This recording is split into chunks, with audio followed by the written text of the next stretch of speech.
এমন একটা সময় ছিল যখন আপনি জানেন যে দার্শনিকরা পুঁজিবাদ এবং সাম্যবাদের কথা বলছিলেন। আপনি জানেন নাস্তিক্যবাদ এসেছিল। এখন আমরা একটি নতুন জগতে আছি। আমরা আবেগবাদের মধ্যে আছি। আপনার আবেগগুলি নতুন ধর্ম। আমাকে শুধু ভালো মানুষ হতে দিন। আমি কেবল ভালো বোধ করতে চাই। আমাকে কেবল আমার অনুভূতিতে বাঁচতে দিন, যা আপনি জানেন। এবং এটি আসলে সেই বর্ণনা যা আল্লাহ বিচারের দিনে এই লোকদের দিচ্ছেন।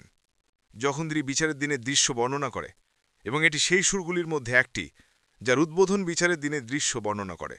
মানবজাতি তাদের কবর থেকে বেরিয়ে আসছে, এবং এখন আল্লাহ বলেছেন, এবং সেই দিন সবচেয়ে খারাপ ধ্বংস, এবং সত্যকে মিথ্যে বলে অভিহিত করা লোকদের জন্য কত ভয়ঙ্কর ঘটনা ঘটতে চলেছে।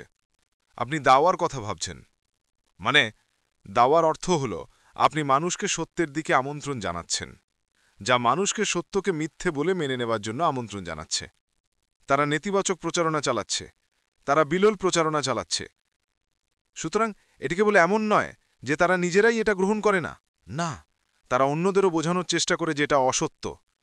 এখন কেন মানুষ সত্যকে প্রত্যাখ্যান করে?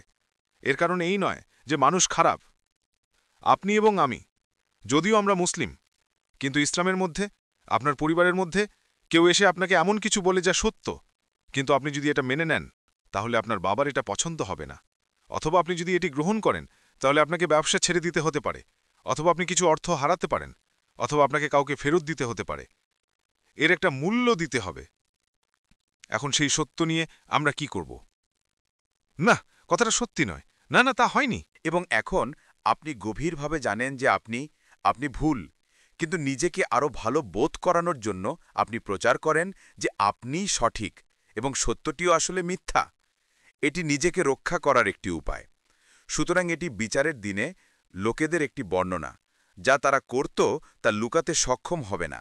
যখন আপনি কোনো বিষয়ে যান এবং আপনি এটি সম্পর্কে কথা বলতে থাকেন, তখন তারা এটি ব্যবহার করতে শুরু করে, এবং আপনি সেই বিষয়ে ডুবে যাওয়ার মতো হয়ে যান। যেমন আপনি কেউ ভিডিও গেম খেলেন, তাই না? আপনি অনলাইন গেম খেলেন এবং আপনি সব সময় গেমটিতে থাকেন। আপনি খেলায় ডুবে আছেন, আপনি গেমটিতে করছেন। কেউ গাড়িতে আছে, তারা সব সময় গাড়ির কথা বলে, তারা সব সময় গাড়ির কথা ভাবে। তাদের ফোনের ব্যাকগ্রাউন্ড, আপনি জানেন, ওয়ালপেপারটি একটি গাড়ি, তাই না? তারা সব সময় গাড়িতেই ভিডিও দেখে। তারা সব সময় এই বিষয়ে আপডেট খোঁজেন যে এই ব্যক্তি গাড়িতে করছেন।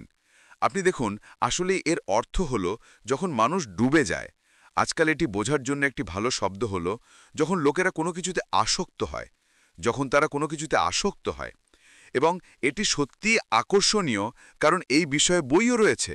আপনার দি এজ অব অ্যাডিকশন নামে একটি বই খুঁজে বার করা উচিত। এই যুগেই আমরা বাস করছি। এই যুগের আগে মানুষ মদের আসক্তি নিয়ে কথা বলতো, তাই না?